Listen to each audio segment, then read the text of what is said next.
Começa agora um programa que traz tudo sobre o livro mais lido em todos os tempos.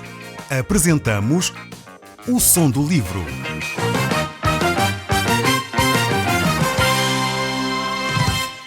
Seja muito bem-vindo. Neste podcast vai encontrar o livro mais conhecido e lido em todo o mundo. Vamos levá-lo numa viagem pela história da humanidade. Este é um audiolivro para si, para a sua família e sociedade em geral. Contextualização e comentários de Paulo Chaveiro. Este livro que falamos é a Bíblia. Nela temos encontrado muitas riquezas, muitas pérolas preciosas para o nosso dia-a-dia. Não é um livro, como alguns pensam, a cheirar a mofo, ou um livro antigo, sem uso para o nosso dia-a-dia. Antes, pelo contrário, é um livro com ensinos profundos e sérios sobre a vida familiar, sobre a vida do dia-a-dia, sobre a vida profissional, sobre os nossos relacionamentos com o próximo, com aqueles que nos rodeiam. Nós temos estado a olhar para o livro do Gênesis e neste livro nós encontramos muitos princípios para os relacionamentos entre nós e para os relacionamentos com Deus. Nós temos estado a ver de uma forma mais particular a vida de Abraão e já vamos no capítulo 16 deste livro. Se você quiser manter-se ligado connosco, poderá acompanhar o que aconteceu com este homem e como podemos aprender dele. Abraão é, sem dúvida alguma, uma personagem extremamente interessante, uma personagem extremamente conhecida. As três grandes religiões do mundo conhecem Abraão. Ele tem sido invocado como o pai de muitos milhares de pessoas, quer na Ásia, quer em África, quer na Europa ou nas Américas. Abraão tem sido uma personagem central. Ele é a raiz para os povos muçulmanos, quer para o povo judeu também, e de alguma forma nós cristãos identificamos como Abraão o pai da fé. Então vemos aqui, apesar deste homem ser um homem extremamente importante, um homem que a Bíblia chama que era amigo de Deus, no entanto a Bíblia relata também as suas fraquezas. E este capítulo 16 trata exatamente de uma das fraquezas de Abraão. Eu creio que ele não era muito diferente de cada um de nós. Abraão viveu com Deus, conhecia bem Deus. Deus havia-lhe dado uma promessa importante, que ele seria pai de muitas nações e que nele, Abraão, todas as famílias da terra seriam abençoadas. Mas, entretanto, os anos passaram e já havia 10 anos que Abraão tinha saído da terra de Ur dos Caldeus, tinha-se dirigido para Canaã e estava a habitar aquela terra e a promessa de Deus não se realizava.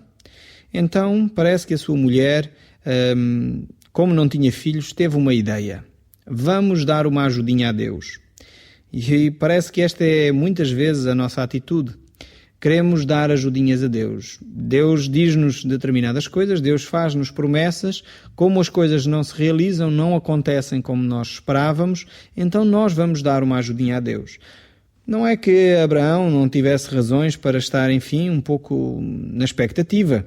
O texto nos diz, no verso 3, que já havia 10 anos que Abraão habitava na terra de Canaã, o que significava que havia muito tempo que Deus havia prometido a Abraão fazer dele o pai de uma grande nação e continuava sem filhos. Então, Sara teve uma ideia. Vamos ver essa ideia no verso 2. Disse Sara a Abraão: Eis que o Senhor me tem impedido de dar à luz filhos.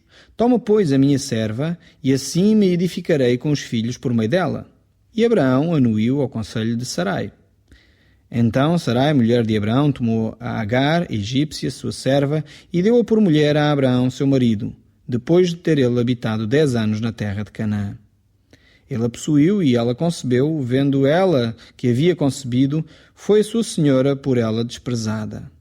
Temos aqui uma atitude, para nós ocidentais, um pouco estranha. Esta esposa de Abraão, como não conseguia ter filhos, oferece a sua serva, a sua aia, para que Abraão pudesse ter filhos. Para nós, de facto, ocidentais, não faz muito sentido este comportamento.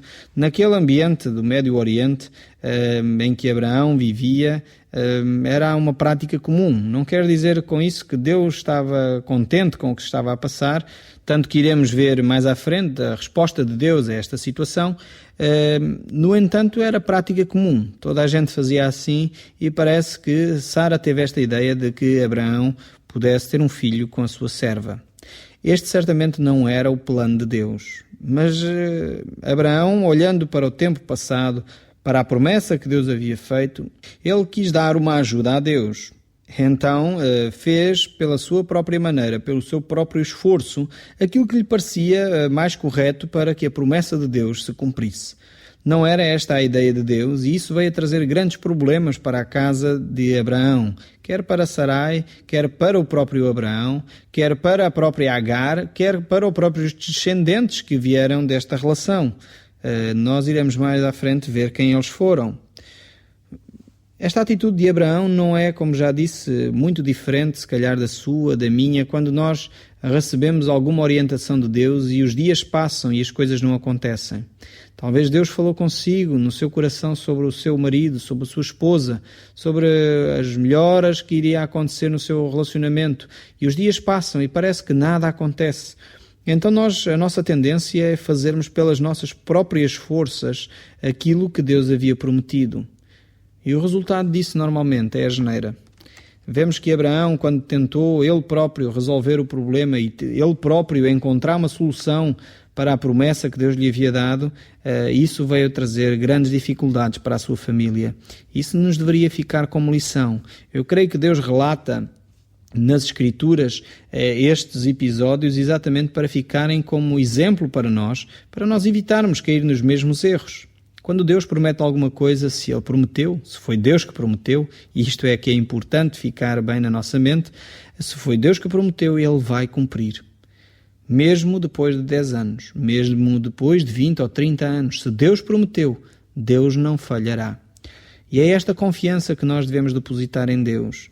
E no fundo, quando Deus não responde imediatamente, é exatamente para ver se nós temos fé nele, se nós confiamos naquilo que Ele disse. A nossa dificuldade na nossa geração é que vivemos na geração do micro-ondas e do telemóvel, da comida instantânea, é tudo aqui e agora. Nós não queremos esperar. Nós não queremos que as coisas aconteçam no tempo de Deus. Queremos que as coisas aconteçam aqui e agora, e o mais rápido possível. E às vezes falta-nos a paciência para obedecer e para viver as promessas de Deus. Muitas vezes Deus diz uma coisa, mas não nos diz o tempo em que vai cumprir essa promessa. E então alguns de nós ficam impacientes, ficam na dúvida se foi Deus que prometeu ou não, e queremos pelas nossas próprias forças fazer as coisas. Foi exatamente isto que aconteceu aqui com Abraão. Ele tinha uma promessa dada por Deus, Deus tinha confirmado essa promessa por mais do que uma vez, e então a promessa não se realizava, ele pensou, bem, a minha mulher está-me a fazer uma sugestão que é de eu ter um filho com a sua serva. Isto, bem, no fundo é a mesma coisa, é praticamente a mesma coisa, porque ela é serva da minha mulher, logo é íntima dela. Se eu tiver um filho com ela, é como se eu tivesse um filho com a minha mulher. Este era o raciocínio naquela época e naquela região sobre este assunto. Hoje, para nós, isto não faz sentido, e ainda bem. Mas este era o raciocínio na época. E verificamos que isso veio a criar logo um problema na vida familiar daquele casal. Porque aquela senhora que engravidou, aquela serva, começou a desprezar a sua senhora, começou a não respeitar aquela senhora. E Sara sentiu-se incomodada com isso e começou a ficar preocupada e angustiada com essa atitude, tanto que ela depois começou a tratar mal a sua serva e expulsou-a de sua casa. Essa serva passou por uma situação grave, de risco de vida, foi expulsa pela sua senhora para o deserto e assim ela ficou desamparada, completamente só. Mesmo nestas atitudes de erro, mesmo nas atitudes que nós temos que são contrárias à palavra de Deus, nós não pensemos que não há consequências, há sempre consequências dos nossos atos. E este erro de Abraão, que é registado aqui neste texto, ficou marcado para toda a história. E ainda hoje, nos nossos dias, estamos a colher, digamos assim, frutos deste erro que Abraão cometeu. Esta desobediência que Abraão fez teve repercussões em toda a história conhecida do Médio Oriente. Porquê? Porque simplesmente Abraão não quis esperar o tempo da promessa de Deus. Deus muitas vezes nos promete coisas, mas nós às vezes não queremos esperar pelo tempo de Deus. O facto de Deus nos prometer alguma coisa não quer dizer que Deus vai cumprir imediatamente, e este exemplo é muito claro aqui. Nós, olhando para a atitude de Abraão e de Sara, verificamos que depois eles aperceberam-se do seu erro e queriam remediar o seu erro. Às vezes não há remédio para aquilo que nós fazemos. É verdade que Deus sempre nos perdoa, mas também é verdade que muitas vezes nós colhemos as marcas e as consequências dos nossos erros. E é exatamente isto que aconteceu com Abraão. Vemos que eles pegaram na sua serva e a expulsaram. Mas apesar dos erros de Abraão, apesar de Abraão ser um homem de fé, isso não invalida que ele não errou. E isto mais uma vez nos mostra que não há ninguém impecável, exceto a própria pessoa de Jesus Cristo. De resto, todos os homens, mesmo os homens bons, esses erraram e cometeram erros graves na sua vida. Ele fez o que a sua esposa achava que deveria ser feito, expulsou a sua serva, e então esta serva fugiu da presença da sua senhora, diz no verso 6, e no verso 7, tendo achado o anjo do Senhor junto a uma fonte de água no deserto, junto à fonte no caminho de Sur, disse-lhe: Agar, serva de Sarai, de onde vens e para onde vais? Esta pergunta que o anjo do Senhor fez a Agar é pertinente talvez para si também. Talvez anda vagueando na vida como Agar andava a vaguear no deserto e não sabe de onde vem nem para onde vai. No entanto, esta serva sabia de onde vinha. Não sabia exatamente para onde ia, mas sabia de onde vinha. Talvez você diga: bem, eu até sei de onde venho também. Mas, se calhar não sabe para onde vai. Não sabe o seu futuro. Não sabe o que o espera. Muitos de nós, cristãos neste país, vivemos vidas cristãs um pouco por hereditariedade. Nascemos cristãos, somos cristãos, vamos à missa, vamos à igreja, vamos ouvir aquilo que, enfim, a Bíblia diz. Queremos de alguma forma seguir a Deus, mas na realidade, quando morremos, quando partimos, às vezes fica a incógnita: será que fomos mesmo para perto de Deus ou não? E muitos cristãos que eu tenho conhecido não têm a certeza de para onde vão. O anjo do Senhor perguntou à serva Agar: de onde vens e para onde vais? Talvez Deus esteja a perguntar a si neste momento: de onde vens e para onde vais também? Esta é a pergunta que todo homem tem que responder um dia. Quais as suas origens e quais o seu futuro? Qual o seu legado que fica depois de partir? E mesmo depois de partir, para onde se destina? Nós acreditamos que existe vida para além da morte e que existe, de facto, um relacionamento com Deus que é possível ser vivido depois de partirmos desta vida. A Bíblia nos relata isso. E essa ideia da Bíblia que Jesus nos deixa de que nós podemos adquirir a vida eterna perto de Deus. E esse é o destino que Deus quer dar à sua vida. Mas para isso é necessário você escolher, decidir querer andar com Deus. Esta serva reage à pergunta do anjo do Senhor e responde: fuge da presença de Sarai, a minha senhora. Então disse o anjo do Senhor: volta para a tua senhora e humilha-te sobre as suas mãos. Disse-lhe mais o anjo do Senhor: multiplicarei de sobremodo a tua descendência, de maneira que, por numerosa, não será contada. Disse-lhe ainda o anjo do Senhor: conceberás e darás à luz um filho, a quem chamarás Ismael, porque o Senhor te acudiu na tua aflição.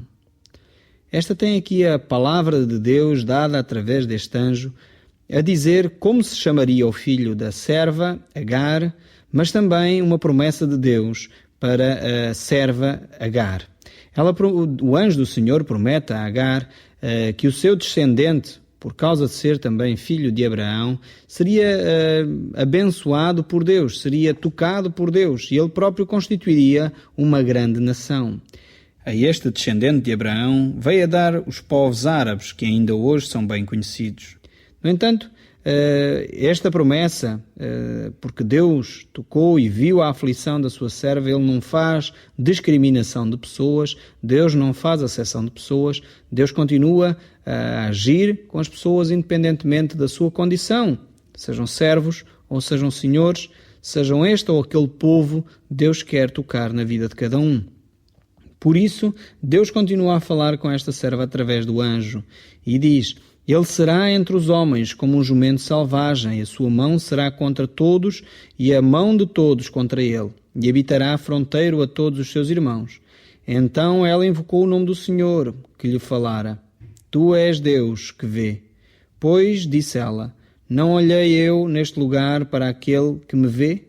Por isso aquele poço se chama Be'er Lamai Roi. Está entre Cádiz e Bered. Temos aqui uma descrição interessante da ação de Deus para com esta serva, como Deus prometeu que do seu descendente haveria de vir um povo tremendo, e esse povo, sem dúvida alguma, é um povo que ainda hoje continua com conflitos com muita gente. Vemos aqui que diz o texto que a sua mão será contra todos e todos contra eles. Eu penso que não é um karma aqui ou um destino fatal, porque sabemos que os indivíduos podem ter a sua opção, têm liberdade de escolha em termos de que tipo de vida levar. No entanto, constatamos pela história que é um facto que os povos do Médio Oriente estão em constante conflito. É um conflito armado constante. E verificamos que este erro de Abraão, que acima de tudo é Abraão que está em causa aqui, teve consequências tremendas para a humanidade. Ainda hoje nós abrimos os jornais e vemos como os povos se guerreiam naquela zona do mundo, como na área do Médio Oriente, os conflitos são constantes. E isto porque Abraão não teve a paciência suficiente para esperar a promessa que Deus lhe tinha dado. Deste seu ato, deste seu pecado, verificamos que veio a surgir um povo. Deus não quis condenar o povo por causa do pecado de Abraão. Quem havia cometido o pecado foi Abraão, não o povo, não o descendente. Não foi Agar nem Ismael os responsáveis por isso. Por isso Deus não quis condenar esta mulher, nem condenar o seu descendente. Agora Abraão teve uma atitude irresponsável, teve uma atitude, diria, de pouca confiança na promessa de Deus. E isto, talvez uma vez deram-me esta ilustração, isto ajuda talvez a pensarmos e a termos a imagem de como os nossos atos têm consequências. É a mesma coisa que nós tivéssemos espetado um prego numa madeira. Quando agimos, o nosso erro é como se estivéssemos a martelar aquele prego naquela madeira. E depois, quando constatamos que cometemos um erro, às vezes nós tentamos tirar o prego da madeira e até conseguimos. Isso é como se fosse o perdão de Deus sobre a nossa vida. No entanto, o que acontece é que mesmo o prego tirado, o buraco na madeira fica lá. E isso é consequência de termos feito o que fizemos. Com os nossos erros diante de Deus é exatamente a mesma coisa. Deus perdoa os nossos pecados, Deus perdoa os nossos erros, mas mesmo assim, muitas vezes as consequências perduram na nossa vida. O desejo de Deus é que nós não pecássemos. E o apóstolo João, na sua carta, a primeira carta de João, capítulo 2, verso 1, diz: Filhinhos, não pequeis.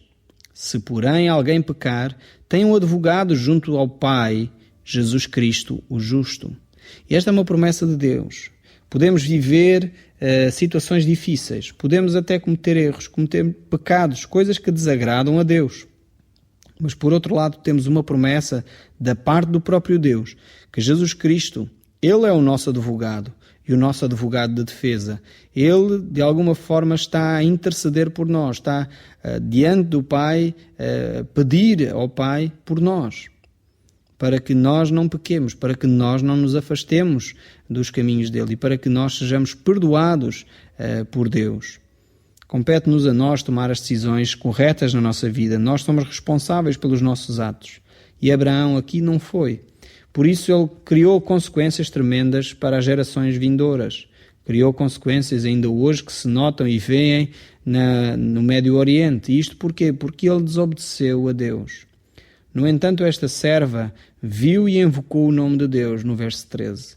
Verificamos que ela invocou o nome de Deus porque viu que Deus olhava para ela. Às vezes a ideia que nós temos é que Deus só olha para os outros.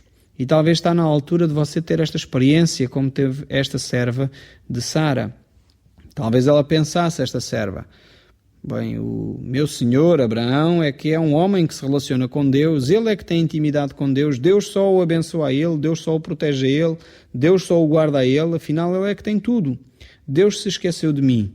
E esta mulher teve a oportunidade e o privilégio de ver que não é assim. Deus está com aqueles que sofrem, Deus está com aqueles que estão angustiados.